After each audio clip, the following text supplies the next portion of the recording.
All right. I call this meeting of the Kittitas County Public Hospital District 1 to order. 5 o'clock. And today is November 30th, 2023. And first up, we have the agenda and the approval of the agenda. Any changes to the agenda? I'd like to request a change of the agenda to add a motion to amend the 2023 budget finance section. I'll add that after the operations report before the capital expenditure request. Is that good, Jason? Yep. All right. I'll mention one thing about advocacy days under education board reports, but I think that's, are there any other changes? So I move to approve as amended. Motion from John, second from Bob. All those in favor of approving the agenda, please say aye. Aye.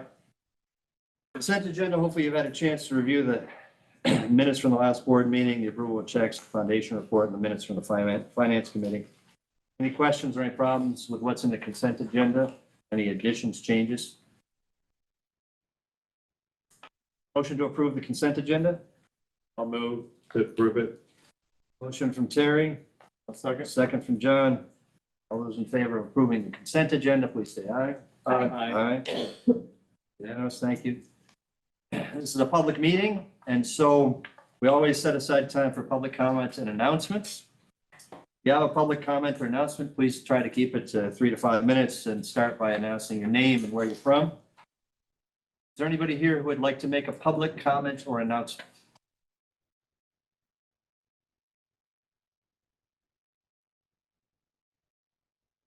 Hearing none, we'll move on. Thank you. Next up, we have our presentations. I don't see Anna Phillips anywhere. Is she? Well, in that case, I'll just announce it. And she can replay it on YouTube.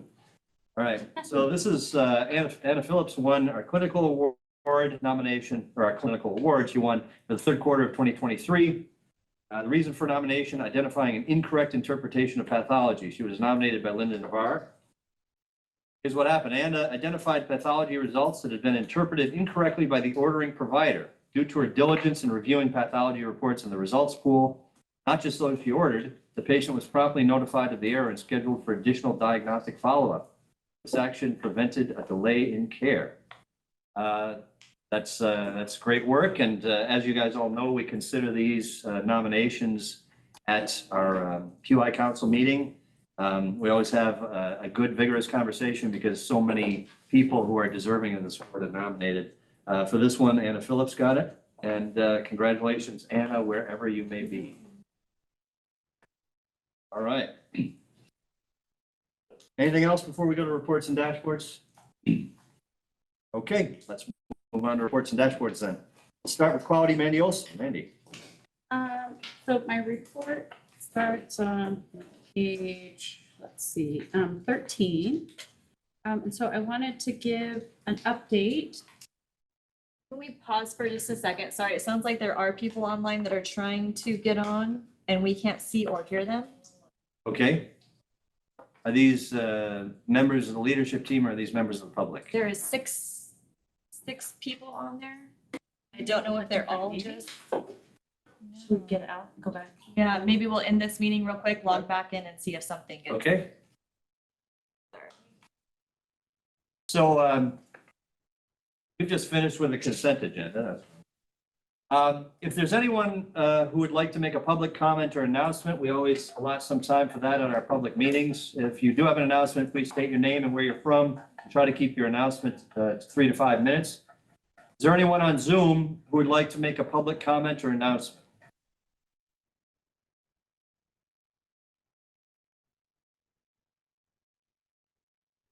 Okay, hearing from no one, we'll move on. You guys may not know this, but we give Safe Catch Awards every quarter. And we select these people from among nominees who are given to us in QI Council. And it's always a healthy, vigorous discussion. We're always really excited to see all the good work that people are doing at KVH. And tonight, I would like to recognize a winner from the third quarter. Anna Phillips, hello. Anna was nominated by Linda Navarre, who gave his reason for nomination, identifying an incorrect interpretation of pathology. So Anna identified pathology results that had been interpreted incorrectly by the ordering provider. Due to her diligence in reviewing pathology reports in the results pool, not just those she ordered, the patient was promptly notified of the error and scheduled for additional diagnostic follow-up. This action prevented a delay in care. So as you guys know, Anna's going to get a certificate, and she's going to get a gift card, and she's going to get a charm to put on her ID badge. And we're really happy with the work that everyone does here. And Anna, we'd really like to call you out for doing something above and beyond. So thank you very much.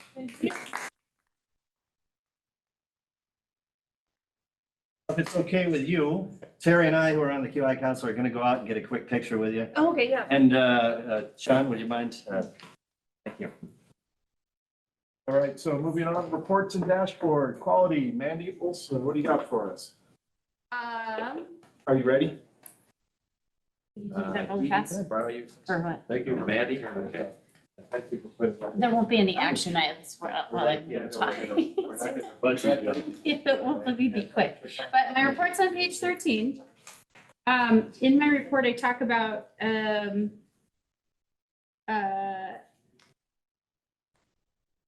that we had our hospital inspection as well as a review of an EMTALA concern. Just to refresh people on what EMTALA is, it's a federal law. It stands for Emergency Medical Treatment and Labor Act. It was enacted by Congress in 1986, and the intention was really to prevent dumping or sending patients away from your hospital who, on the basis of payer or their national origin or pre-existing condition, they're having patients that were in a state of emergency and or in active labor and being sent away from the care they needed.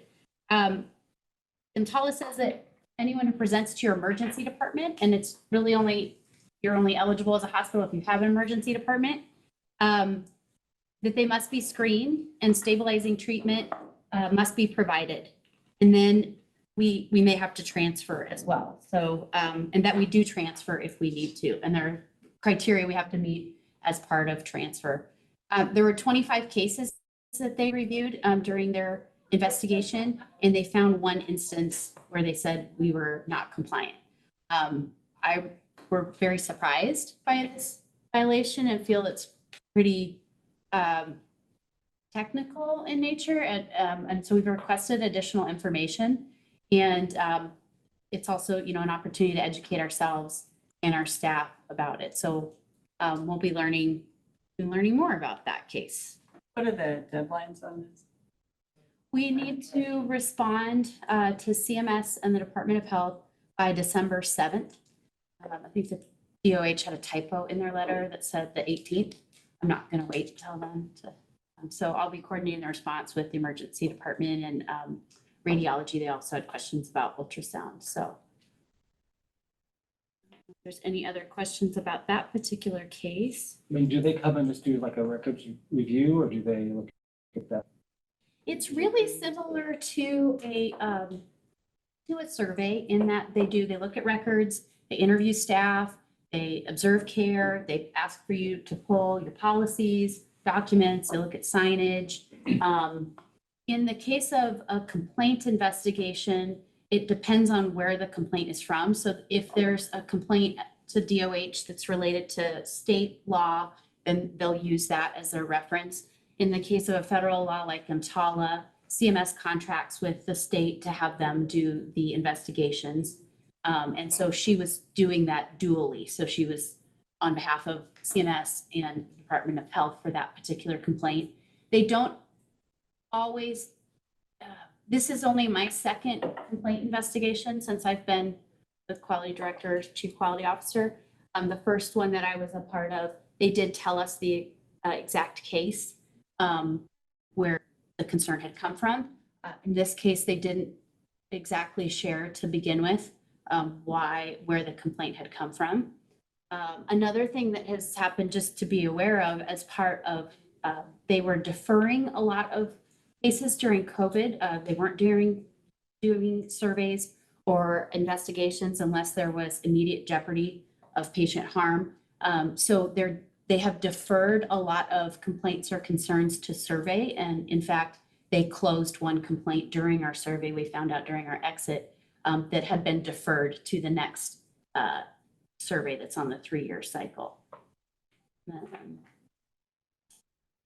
Now, there's one investigator for the entire eastern side of Washington. And I believe the surveyors too that came were both for like the whole eastern half of Washington. And then if there's any questions about my, Everybody had a chance to review the copy stuff that was sent? Yeah. And you've sent comments back? people received comments directly. So that'll be coming to the next QI council as well as a draft of the measures we're recommending come to the board. So that at the December board meeting, those will be presented to you for approval. Sound good? Anything on the copy plan? Anybody? So your expectation for additional input on these is that it'll be received before, which is December 11th. Yes. Yeah, that's right. Yep. Yep. Yes, yeah, because that's kind of the final drafts will be presented there. And QI council will bring a recommendation to the board about whether to approve them. So it'd be nice if they were pretty solid place as far as editing. We'll say it would be more than nice. If you have little things you want to tinker with, now is the time. That's. Don't wait until after December 11th, because after that, QI council is going to put it forward as a recommendation to approve. So if you want to tinker with it now. Anything else on the QAPI plan? All right. Mandy, go ahead. Anything else you want to call your attention to?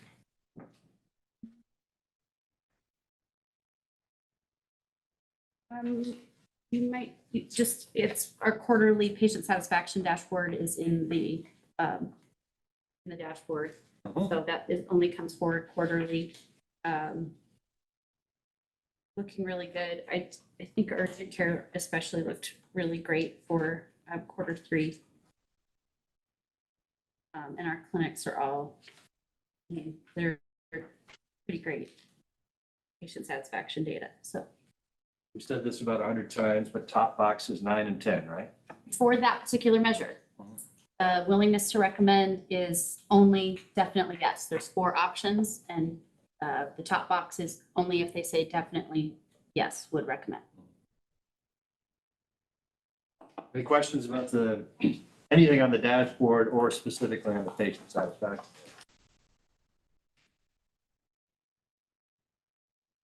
Anything else from Mandy? We let you off easy. Shouldn't have said that. That's something else. All right, thank you, Mandy. Next up, the CEO report. Julie? And there was no CEO report. I'd be happy to share pictures from my life instead. But I will just say that there's no more sure way the department or others to go up than for this CEO measure. So I think that was Tuesday morning that they showed up. So, and it went very well. Again, that, we have nothing shocking or earth shattering, and we're well underway in responding to getting their concerns and responding to their concerns. So I appreciate the work everyone did to step up in my absence. I didn't worry at all. I was gone. I did want to talk about a letter that we've received from the Attorney General. And most public hospital districts in the state received this letter. It sounded like it was very much directed at KVH, and I think we reacted that way. And then we got an email from AWPHD explaining that they're hearing that all the PhDs had received this. But Washington has a law called the Reproductive Privacy Act, and probably 10 or 12 years ago, the state clarifies it requires that the state provide substantially equivalent termination services wherever they provide labor and delivery services. 10 or 12 years ago, they went through the process of clarifying that public hospital districts are considered the state in this instance. So public hospital districts that provide labor and delivery services are required under the Reproductive Privacy Act to provide substantially equivalent termination services. So it sounds like the DOA or the Attorney General's office did some secret shopping, called front desks in hospitals and said, I'm pregnant. Do you have doctors that'll deliver my baby? And they were told yes and routed to the number. They made a second call a couple days later and said, I'm pregnant, I don't want to have this. Do you perform abortions at your facility? And there were less clear answers around that. So that was the process they used with all the PhDs. Some of the PhDs that do not deliver or have a birthing service also receive this, so there's some confusion. We talked about it this morning on the Pearl AWPhD CEO conference call, and WISH is going to help with some clarification. They've already reached out to the AG's office. We're looking at, we believe we're in compliance. There is a requirement that we post our policies online, and we've done that. But there's probably some cleanup to do, some highlighting to do, and we'll be working with WISH and AWPhD to make sure we get this right. It's worth noting that there is also within the Reproductive Privacy Act the right for any provider to opt out of providing these services. So there's the provisions of the act really conflict. A hospital district has to provide the service, but any provider can say that they're not comfortable providing those services. So the technology changed, the landscape has changed, so it's probably time for us to update our. So do they give guidelines as far as like how many weeks? No. It's just- And they do not define substantially equivalent. So, yeah, they actually clarified this through lawsuits against a couple of public hospital districts. So it's less what is in the law itself and more what was negotiated in those lawsuits. And I believe it was Skagit and Jefferson. So we'll be playing catch up. So does this require a response? Yes, so we needed to notify them by tomorrow. We've already notified them that we're in receipt of the notice of non-compliance, and then I believe we have until January 15th to get the non-plan correction. Okay. Other than that, I just want to remind everyone, and I don't want to steal Michelle's thunder, but we do have the employee recognition banquet coming up Saturday, and the theme is Old Hollywood glamour stuff. But I'm happy to answer. Can I wear a sequin dress? I'm going to. That's not what I asked, but all right. So we also have the HR reports here. I don't see Amanda. We had folks having a difficult time getting home. Okay. So. Are there any questions or anything about the HR report? Someone here may be able to answer if you have any. I did have one. It's mentioned in here that even though we passed the motion for the $18 minimum wage last meeting, it still needs to make its way through Teamsters. So how long does that generally take? I think it's just a matter of connecting. Okay. So Amanda's reached out and talked with them. But I think it's just a matter of getting it sorted out. Anything else about the HR report? I had a question about the student and volunteer services paragraph. Just curious, the middle part says on 11/30, we completed our third high school outreach event. You did? Okay, because I got this, that it was a prediction, because I got this Yeah. well before Yeah. 11:30, Yeah. so. They were running around They today. were yeah. all over the I was like, second let's floor. still have some excitement. Yeah, Good. that's neat seeing them. Yeah. And they permeate all areas and not just clinical areas. Well, the Experience. way we set this up, and this was the Ellensburg Alternatives High School that was here today, is really with panel. So we bring in panels of presenters who talk about their own career, how they made the decisions they did, what their education route was. A lot of interest, according to Amanda, today in our apprenticeship programs. So yeah, we did Thorpe and gosh, what was the other one? Ellensburg High School, the first time we did that, and this time it was Alternative High School. So But a variety of positions in the Yeah, hospital, not yeah. just. not just clinical, I think materials management does a presentation, the Okay. director, so. And these are some positions they can go to without going to college, and they can write into them and start a career, so to speak. Towards trying to teach them what else is out there than just what their parents do. Yeah, good. On staff development, anyone can just help me understand the paragraph. Some of our objectives include decreasing time spent. I kept rereading it. I'm not understanding what that's trying to tell me. So I backed up a sentence or two, I looking for will- context. Oh, so we use a product called Biz Library to do our annual routine education. And frankly, we are really struggling with Biz Library. So every year. As a product, it's frustrating or something. Yeah. or- So we just signed a new 3-year agreement with him. They've been purchased a couple times in our life cycle with him. I believe Amanda's at the point where she believes there's not a lot of options out there. But I believe she's at the point where she believes we're in breach. So we're just trying to make sure that this is something that every single employee has to go through annually. And we want to make sure that we're using their time efficiently, that they're getting the content that they need, but it's not just sort of we're adding every year to what people need to review and look at. So it's mandatory, all employees have to go through it, but we do try to make this very efficient. And this product is proving to not be as efficient as you would No, like. we can't get the reports, we can't, look at these in compliance, and it's not very well, very easily. Thank you. Other questions about the HR report? Okay.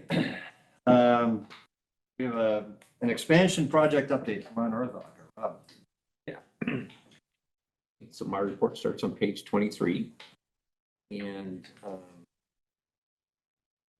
guess we're 4 days behind schedule now. They had to change their date for pouring the concrete based off of the weather we had that week.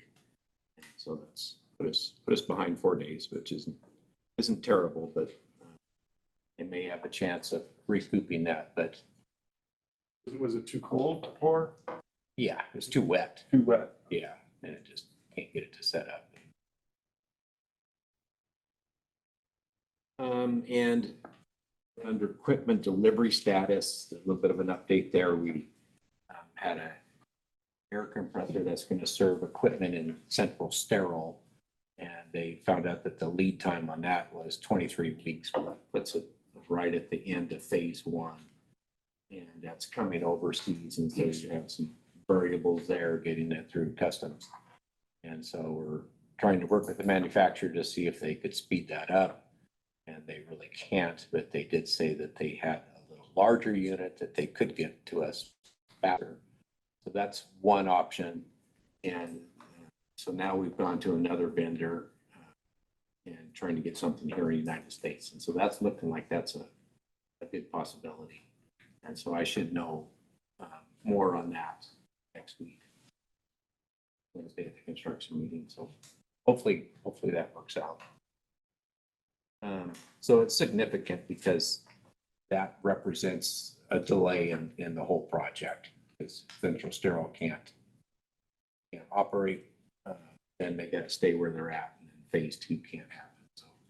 So they suggested potentially a larger compressor, but you're looking at a different manufacturer for a completely different unit. Is that, Exactly. Yep. is the larger compressor viable at all?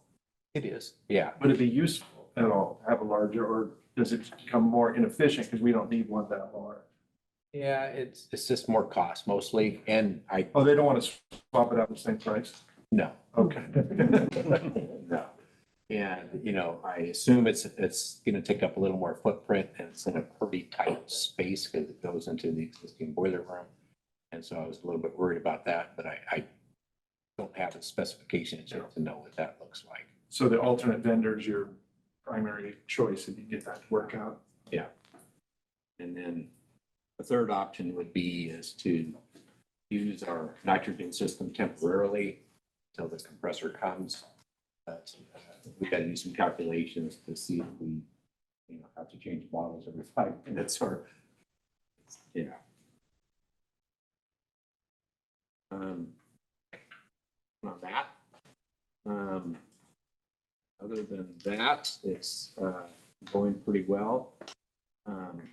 It's been running through a lot of different phases, sub-phases that happen along tracking that, planning it. And so we meet on that every week and there. And they've, after that concrete got poured, they went to town really fast. All that steel went up in those 2 weeks. Do you want me to show pictures now Sure. or is that? Sure. We're getting into a little bit of snow and rain for the next week or so. Is that gonna have any obvious additional slowdowns to the project, or is that kind of built into their thinking?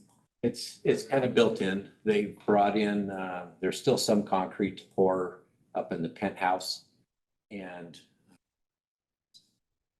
so anyhow, they brought in some big heaters to try to keep that warm. They've now got it plasticed off so that they can kind of contain that heat. So yeah, being able to get through that. So as long as it doesn't, we don't really get dumped on or doesn't get super cold, I think we should be able to march through it. And they are delivering the roofing materials next week, so they'll get started on that right away. Yeah, Amazing how fast. I know. Now they've got walls up. We had the surveyors in the back and we'd walk in to do something with them and we'd leave and we'd come back. Oh my God. There's a building. There's a whole building. Do you have any questions? Any questions for Ron? Thanks for the update, Ron. Next up, we have operations, and first we have Dee Dee update, our CNO. Dee Dee. My report begins on page 30 and 31. And some of the highlights I wanted to pull out revolve around networking. We've done some great networking recently. We hosted a team from Mary Bridge, which is the Children's Hospital in Tacoma. And they are multi-care, which is now also in Yakima. And I think that's a nice connection to make. One of the areas that we really focused on was the NICU transfers and having that great communication and collaboration when we need NICU beds and we're not able to find them. Sometimes we do have to go as far away as Tacoma. But hopefully we can strengthen the Yakima partnership with that team. Another great networking we did revolves around our dialysis program. We're going to get there, I promise. We are working here internally on infrastructure, policy and procedure, identifying staff. I believe we do have our dialysis coordinator hired and he'll start in January and be able to start help with policies and begin training. Today we had a 1-hour talk with the Holy Family Spokane dialysis coordinator who gave us just a wealth of information for us to work on and help answer and clarify some questions. The next network I want to talk about revolves with our emergency department, our crisis case managers that we have with comprehensive healthcare. And that's not in my report. Hot off the press, we are basically one meeting away from having those 2 crisis case managers funded for the next 2 years. That would be through money collected from the 1% mental health and substance use tax that we've been collecting for 2 years. So we're just waiting on the final vote from the commissioners, the county commissioners, but I believe that is going to be supported. So that was a great win for us. So those have been grant funded to date? They have been grant funded up through June. The last 6 months of this year, the commissioners did agree to dip into the 1/10 money that has been collected. Other areas that they're looking at supporting are our behavioral health court, which is very close to the substance use court that is in place. That is going to be funded. The other 3 proposals that are moving forward revolve around corrections, getting more help in our jail system, helping the shop in Upper County. It's a teen center that was established. And they're going to be able to expand their programs for youth. And the last one is for Central Washington University to reopen the clinic, which is a clinic for our youth for counseling that utilizes their grad students. That has been, I believe, closed at least for a year. Are you talking about the SMAC? It's called the clinic, I believe. It's Have you heard of the SMAC, the medical and counseling clinic? yes, yes. This is for they provide counseling for 12 to 17-year-olds in the community with help with their grad students in a supervised area. And CWU is willing to offer the space and some in-kind donations. But that is one of the proposals that we're moving forward is to help with funding for the coordinator. Yeah, which is, when we did the whole 110 talk, the main focuses were crisis, which is definitely includes almost all of them, our youth and corrections, jail system. And all of the areas are doing quite a lot of phenomenal work with grants and with, looking for other funding, not solely relying on this tax. So, and that will continue. Let's see, what else? Oh, the last thing, the CNA education program, you do hear that we need more patient care techs, and we're looking at starting that program. I had a great call today with a CNO out of Perry County Memorial Hospital up in Republic, who has a program up and running, and he is willing, along with the program at Newport Hospital, to help us. We're in the middle of interviewing a clinical educator who will oversee that. We have some great candidates. So hopefully I'll have somebody hired by the beginning of the year. And I think those were the highlights I wanted to hit. If there are any questions. CNA education program, that would be another one open just to internal candidates, right? This would be open because this is going to be your entry level. Oh, I'm sorry. Are you talking about the CNA program students? Or Yes. Yeah, no, this would be us recruiting for CNAs that we will train and hopefully be able to hire. Yeah. Oh, wow. Anybody. Neat. Anybody. Yeah. How old does someone have to be to enter a program? I'm not sure. Even though they're looking at, I think, doing some collaboration with high schools. I was wondering, is it potential running start material or? I'm not sure. The new clinical educator will have all that information down, I promise. Yeah, and the other thing to mention, talk about collaboration, we're still working with Ron on improving some of the ED rooms to make them safer rooms. And we've been having meetings with the architect and looking at moving forward. There's been a lot going on. Any questions for? I was CNA? just, Go okay, ahead. but on the food service, a little bit of turnover there, just curious, is it a coincidence? Was it, But he always seems to be hiring people as soon as he did. I mean, there's a lot of new faces down there and some great new faces. I think, he's excited for his recent hires.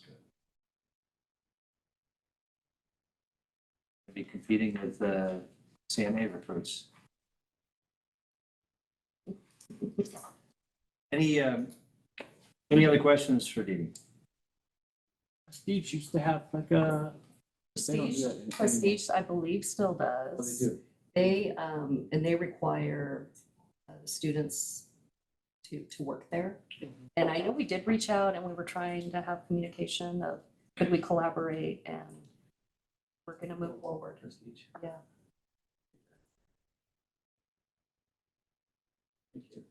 Any other questions? Thank you very much. Dee Dee. All right, next up, our Chief Ancillary Officer, Roger Holden. Roger. Hi, my report's on page 32, and the only addition that I would make is that Julie, Dr. Martin, Dr. Hoppy, myself, Kimmy, and a little bit with Jason, we were able to meet with another radiology group today that is interested in maybe partnering with us.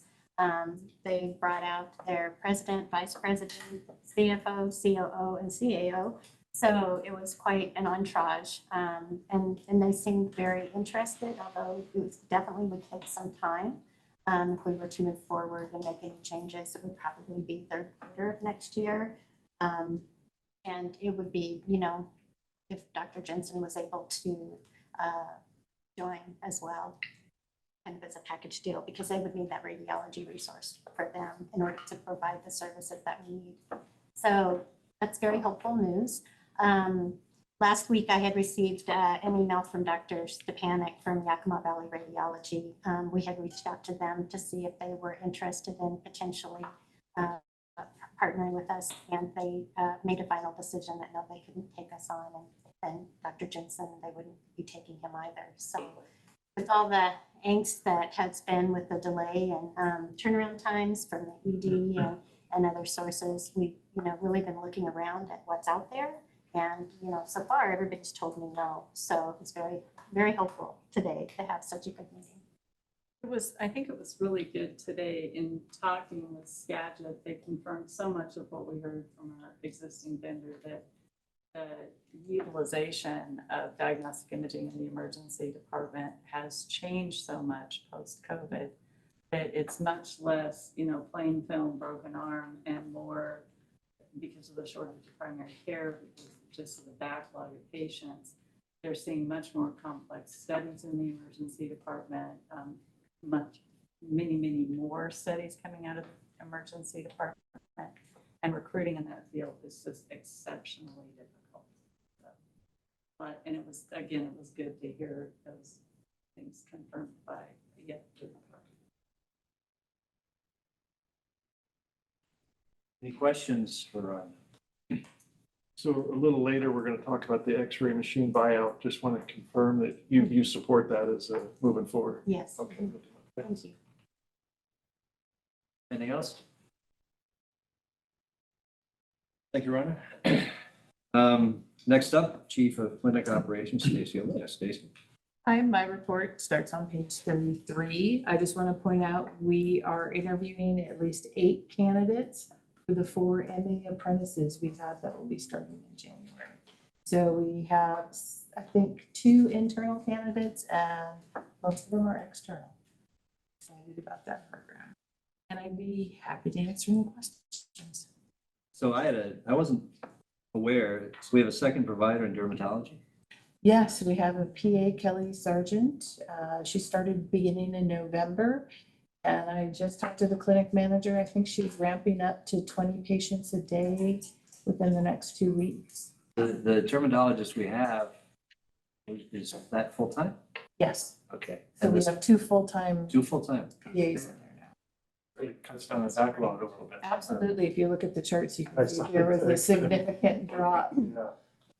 It's another one of these cases where, it's a service we didn't have, and then we established that service and discovered there's a huge demand. A very large demand for derm. Everybody's had a chance hopefully to review Stacy's report. Are there any questions about the report? Any questions for Stacy? Yeah. I got it. So the little diagram that you have there, I just wanted to, if you bring a little more clarity what I'm looking at. Sure. So in Cerner, when a patient checks in, we used to leave it at a patient confirmed status. And once they completed the check-in, we would say that they're ready to go back.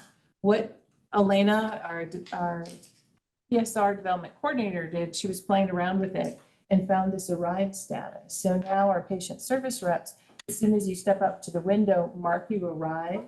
So it documents the exact time you hit the check-in window. It also notifies, it changes colors on the monitors that the providers and EMAs use, so they can see that the patient is at the window. So make sure you get it ready. It's also helped us a little bit on patients who are running late. We can really document what time they walked into the clinic. So those that get there on time, other people behind the scenes have an awareness now they are Yes. on site. That they are on site beginning at the process window, to- beginning the process to complete the registration and get checked. That's great. And then my other question was just the phone project for year. Any other backlog? I mean, are you feeling we've made some progress there? Some days I feel a couple months ago, we took like 10 steps backwards. I think we have made some progress. we're at a point now, we've moved the 4 people answering the phones out of the clinic. The 2 people doing voice messages are also out of the clinic. People responding to voicemail. Yes. They've been there probably about 2 months. It's going well to really get them out of that clinic noise and get them focused together as a group. But we still have things we're working on. I can do an update next month if you Yeah. Yeah, I was hoping to get that on the agenda and get additional input from the board. This was very much a board focused initiative that we had. So in December, at the December meeting, I'd like to hear from the board and get a complete update on the phone project as well. And in talking with Jeff Yamada today, the phone company that we went with was sold. It was originally a local company. It was sold to someone back east. And it sounds like they were sold again with a head office in Tacoma. So a little more local. They're going to get the attention of some of the senior leadership there. There's technologies and options that just simply haven't been made available to us. So I think, Jeff, is it fair to say you're optimistic? Yeah, it was great to see yesterday that, you know, the CEO of the new company, along with some of his leadership, brought in the local individuals as well, that we had a meeting with. So talking about doing roadmaps together and trying to figure out, you know, our needs in line with as they migrate to companies to make sure that the technologies are available, not only for us here at KVH, but, you know, basically the rest of the community. So that's the goal. Is it fair to say, Jeff, we're probably their largest client in the market? We are their largest client here in the Valley. So. And, my final question is about the locums, Dr. George, Dr. Dawson. When are they scheduled to depart? They usually do about 12 weeks, don't they? Dr. Dawson has extended, and I believe we have him through mid-March. Scheduled through March and we Yeah. can extend. There's a little bit more stability. The other one, I think we have through end of January. But I think that's also extended. I'm not sure that one's extendable. Okay. So I have a question regarding the family medicine in Cleolum. Since we're going to start having the pharmacy take over the prescription refills, all the other clinics that they're currently helping with their prescription refills, have they been very successful and no other problems, and the providers are very happy about it? Providers are very happy about it. We were surprised because in order to do this, we did change some of the protocols. I think our biggest challenge with that is we need to get patients in to get some appointments to be seen in order to get the refill. So pharmacy's been really good at extending that 30, 60, 90 days to make sure we can get those patients in. And so right now it's just FME that we're doing this with. And so then we do the family medicine. It's the only clinic. so far. And it's a big clinic, so it's a little bit. It was like 100 prescriptions on a Monday morning. Yeah. Kind of thing. So It's it a was, lot. and again, trying to lower the busyness, the noise level in the clinic so they could focus on the patient in front of them. And we've just had fabulous cooperation from pharmacy. I don't have a question, but just a comment about all the providers who stepped up to keep Kittitas running during leaves. It's so tremendous, and that means so much to our local families. So big thanks I will definitely share that with them. for coordinating. Any other questions or comments for Stacy? Thank you very much, Stacy. Next up, we have medical staff, Dr. Hoppy. MEC has been pretty busy, looks like. That's an understatement. Yeah, good evening. Yeah, we had another really busy month last month. My report is on page 36. We reviewed files. We had 14 initial appointments and 17 reappointments for our staff. Again, I want to give a lot of kudos to everyone in the medical staff office that's been going through these files, as well as the other MEC committee members that have been reviewing them. So I just want to send my appreciation to all of them, the entire team. And I'm willing to take any questions at this point. In reviewing the files, I had one question that was answered by Shannon for me, so that was taken care of.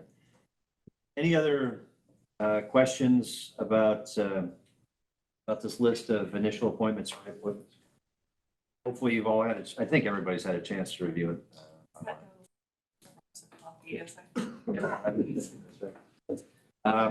All right, hearing no concerns, do I have a motion to approve this list of initial appointments and reappointments? A motion from Erica. Second from Bob. Any further discussion? All those in favor of approving this list of initial appointments and reappointments, please say aye. Aye. Aye. That's unanimous. Anything else, Dr. Hoppy? No, that's it for tonight. Well, I just want to thank Dr. Hoppy for her leadership. We had our full staff, medical staff meeting on Monday that she presided over, and I think it was well attended. Some of the new groups that we have were represented there. So again, I think that's an annual meeting, and I appreciate the content of that. And again, Dr. Hoppy is chief of staff running that meeting. Great. Yeah, thanks for handling that, Dr. Hoppy. Yeah, thank you. All right, thanks a lot. Next up then, we have our Chief Medical Officer, Dr. Martin. My report starts on page 37. A lot of the things that need to be called out, folks that stepped up to help keep peds going. I'll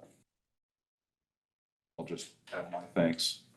The other thing that I really want to call out is we had some concerns about whether we were outsourcing, quote unquote, too many services. And we were partnering with other entities to help with staffing, the emergency room, radiology, the hospitalist medicine service. I think the experience that we've had, it has really validated the direction that we went. There are staffing issues in women's health, for instance. I trained with nice catch. I trained with an obstetrician who did as many deliveries in a year as this hospital does, but in order to staff the call schedule to the levels that providers find acceptable in this day and age, I need at least 4 and probably 5 bodies, and I don't have the volume to support that. And by partnering, we can get enough bodies in the schedule and do it in a way that it is sustainable for us and sustainable for the providers. So I think that that's something that we may see that as a solution in more settings. The only place that I don't think it really applies is in primary care. I'll take any questions. Okay, hopefully you've all had a chance to review his report. Actually, I do have one other comment. Yep.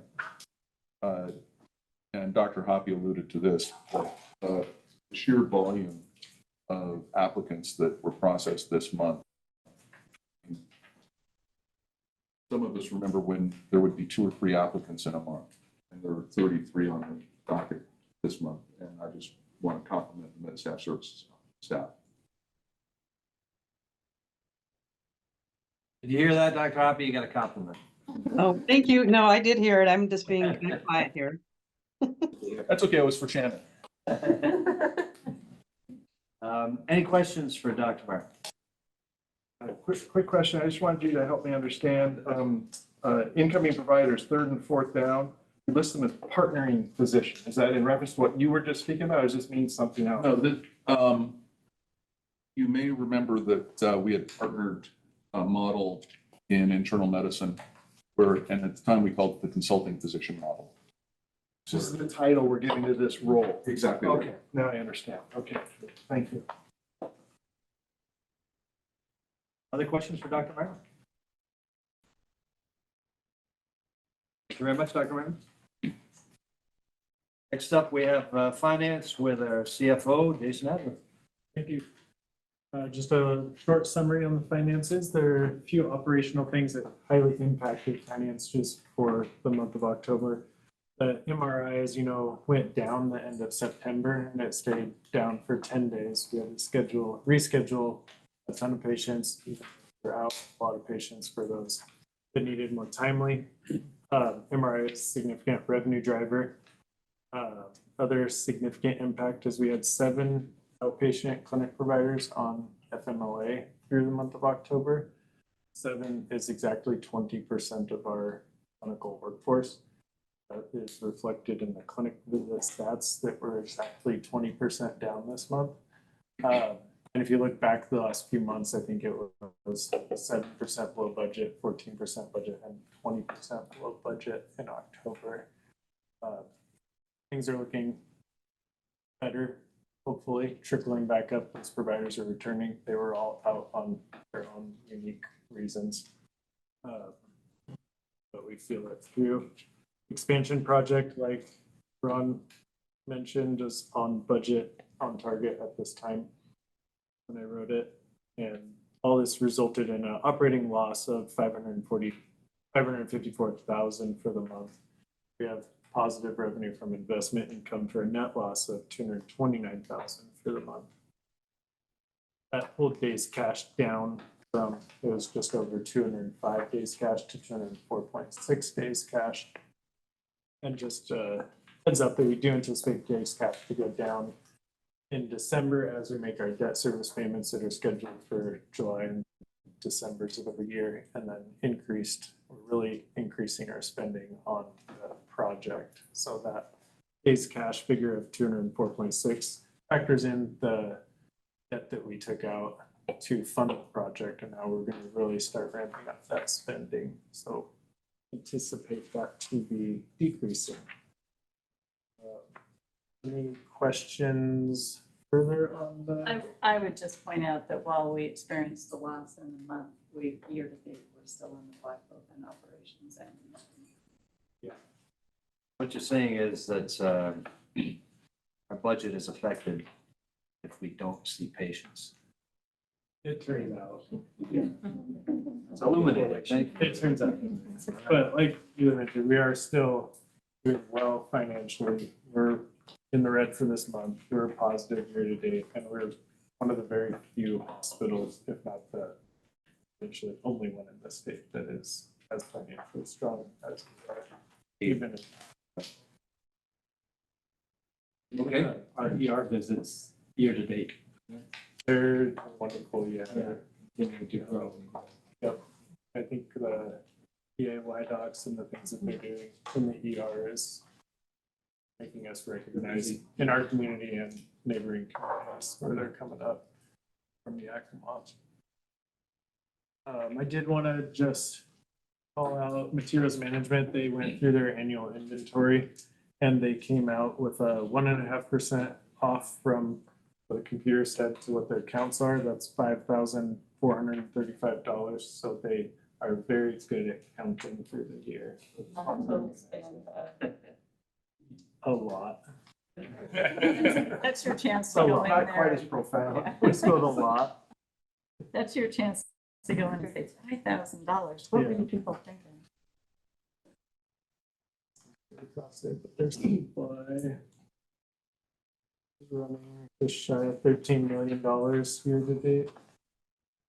If you ever want to walk around with them during the job, they just go to every bin and count. A lot of counting all day. Questions on the finances for October?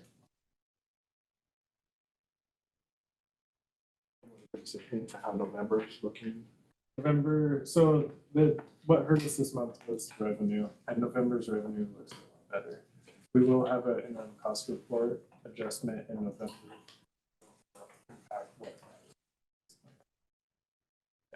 We are expecting, I think it's mid-December, new MRI. Probably so. And Kimmy, the director of diagnostic imaging, was able to negotiate a decrease in the payment for the MRI. Kimmy was all. They'll pull out the one we have, put this new one in its place. what was the approximate downtime and or training time for this swap out in these sets? I would say less than a day. So pretty, Yeah, pretty so efficient. pretty quick and efficient. Not another 10 days No, where not another 10 days. we're in the water. And they're gonna be checking it out thoroughly before they bring it here, which is the delay. Yeah. You know, originally we thought we would get it by today, Okay. and so it's kind of bumped out for It's, that reason. it's being driven over from the East Coast too, so. It's from New York, I believe is where it was located. Well, once that one is in, we do expect some overlap between the mobile MRI that we'll and the MRI that we will have in place at the end of phase one. So hopefully we'll be able to get through the backlog and catch up and we'll have some redundancy at the end of phase one. They've been doing some Saturday appointments to catch up as well. And if we don't have enough need, that we would keep both of them for an extended period, or do we need to vacate that outside area as soon as possible? I don't think we would have enough of a need. Yeah, and the new one will be much more efficient and performing tests much quicker, so we'll be able to get a higher volumes here. That's especially appealing from a patient perspective. Yeah. To be slow. Yeah, for an hour, maybe a 30-minute test instead of 45. Okay, That's quicker. And that's tight, because the current ones are pretty tight bore. So The next one's a smaller bore, our new one will be a, I have to put a lot Awesome. of over my eyes, so I don't know anymore. yeah, they'll have space for activities in the new one.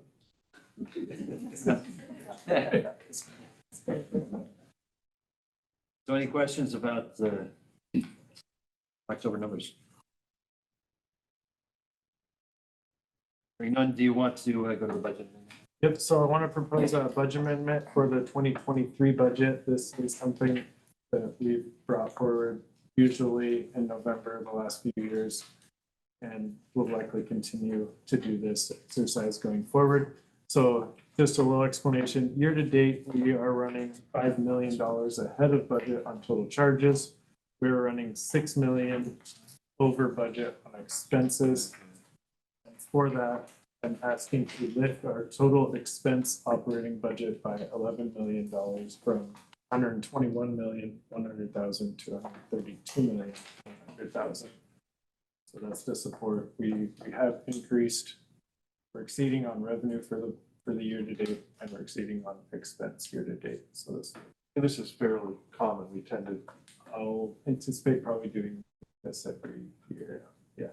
And the reason is we try to do a conservative budget on the growth side, which has a tendency, and we've seen more growth than we budgeted in the last few years. So that also suppresses expenses. So rather than build a great big budget and explain ourselves away from shortfalls every month, we're very conservative in the way that we budget. So towards the last couple of months of the year, we need additional spending.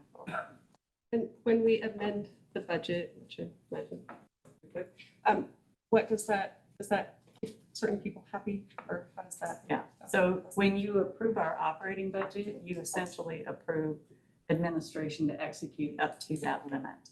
Okay, so that is an allowance of sorts. Correct. Okay, we wouldn't be able to pay our bills if we don't lift this. That's correct. so it's not like a household budget where I say I want to spend this, but I actually spend this. No, the state auditor is looking for a total spending authority.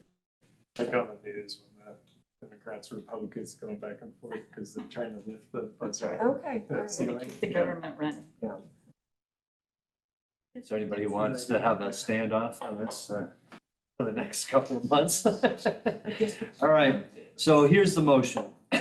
Motion for the board to amend the 2023 operating budget to increase operating expense by $11 million from $121,100,000 to $132,100,000.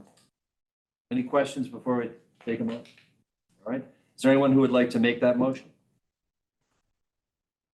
John, second from Bob. Any further discussion or questions? All those in favor of this budget amendment, please say aye. Aye. Aye. All right, you're in the clear. Next, we also have a capital expenditure request. This is on page 49. Anything we should know about this, Jason, or John or Bob from Finance Committee, is there anything you guys think we should know about? I can talk through the piece of equipment. So Sure. we acquired this piece of equipment in 2019. It's installed. It's our one of two X-ray rooms. It's the only one that does fluoroscopy though.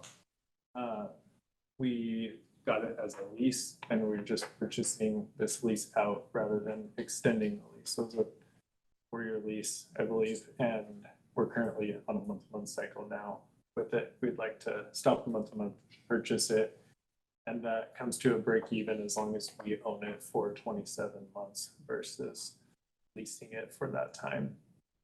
If we And the were service to- contract is the same regardless if we lease or we own. Yeah, we're gonna maintain a service contract on it because it isn't the most reliable and best unit that there is, so we have had issues with it. And we'll maintain that service contract with this. So if we were starting from scratch with an empty room, it's probably not the piece of equipment we buy, but it is what's already there. We'll get a fraction of the price. And then we may look to upgrade this unit in 3 to 5 years. Dr. Jensen supports this. This, yeah.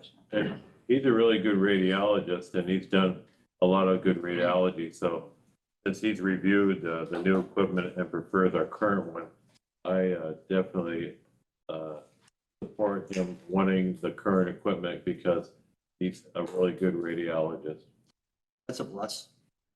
Go ahead. The one question you and I talked about, we didn't have an answer, was it new in 2019? Does anybody know if it? Clarify if it was. It was, I thought it was Was new it? when Yeah. we Okay, so installed. it is 4 years old and hopefully has a 10-year lifespan or more, or? Go a long time, yeah. How old are the ones up in Upper County? Oh, They're- yeah. And the Mac, yeah. they're- So if we pay it off in 27 months, it feels like a fairly safe way to spend the money. Sure. Yeah. You can get a few more years out of it beyond that. Anything else come up in, during the Finance Committee meeting that you'd like the board to know about this, or you think we got everything?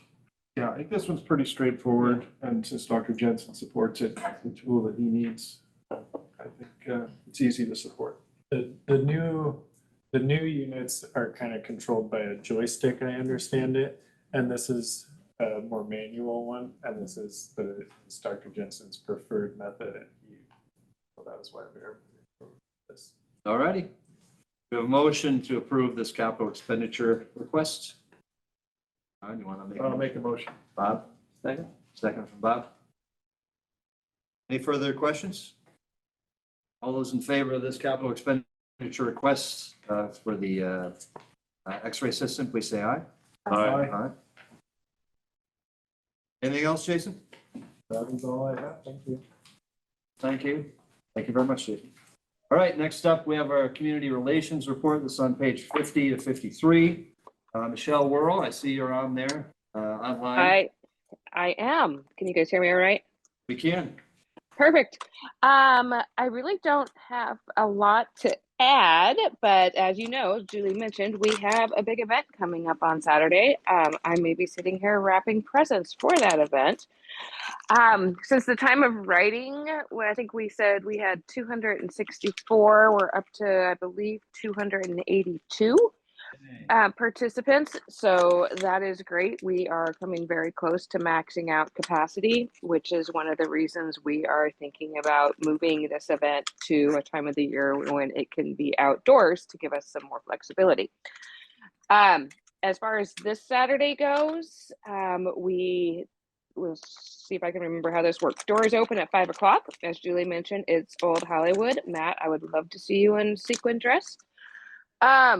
And then we will have the buffet dinner starting at 6, and we'll move into the program at 7. The thought process on the program is we really want to keep this light and fun and recognizing our staff.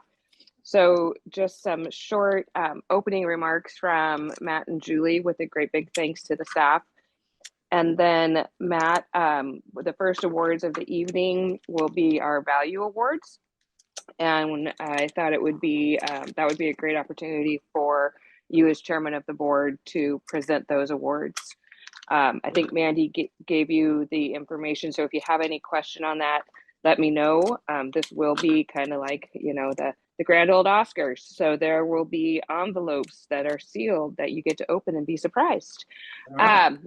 Yeah, and then we'll roll into, Julie will recognize the step challenge winners, and we will roll into what we're calling the KVs. We have 17 categories that staff have nominated their peers for. Lots of fun, meant to get people laughing. And so we'll have a fun time around that. Give people a little bit more time to do this year's art project, which will be placed in the memory garden when it's done. Last year's art project will be unveiled at this event, so people can see what we ultimately did with that, and that's going to be placed in the staff break room at the Medical Arts Center. And then all of these fun things that we are wrapping and we packaged up will be given away. Anybody that attends or is working from the staff point of view will be entered into these drawings, and just meant to be a thank you for all of the hard work that everybody's done throughout the year. So if you guys have any questions, I would be happy to take them. Michelle, can you talk about how we're taking care of the folks that have to work? Yeah, so we, Jim in the cafeteria and his team are putting together a menu. So it'll be free meals for those working during the event. We'll put some signage up. We'll also put some information on the internet so they're aware of that. And then like they will be entered, if you remember last year, into the drawings. And after the event will be anybody that won one of the KVs and or one of these prizes. We'll be bringing that over to them. And we're also going to try and bring some extra food from the banquet. Sounds good. So everybody's had a chance to review a report. Is everybody going to be able to be there? Okay. Yeah, I am. All right, good to hear. Any questions for Michelle? I see you have Mitch's stuff under you now. Yeah, yeah, we moved it over there. Mitchell and I worked together, just kind of reorganized the report a little bit, hopefully making it a little bit clearer. And then I did ask him just to keep a running tally of what's currently awarded and what has been awarded, just to see the impact of what he's doing for the community. Yep, that's great. Any questions for Michelle?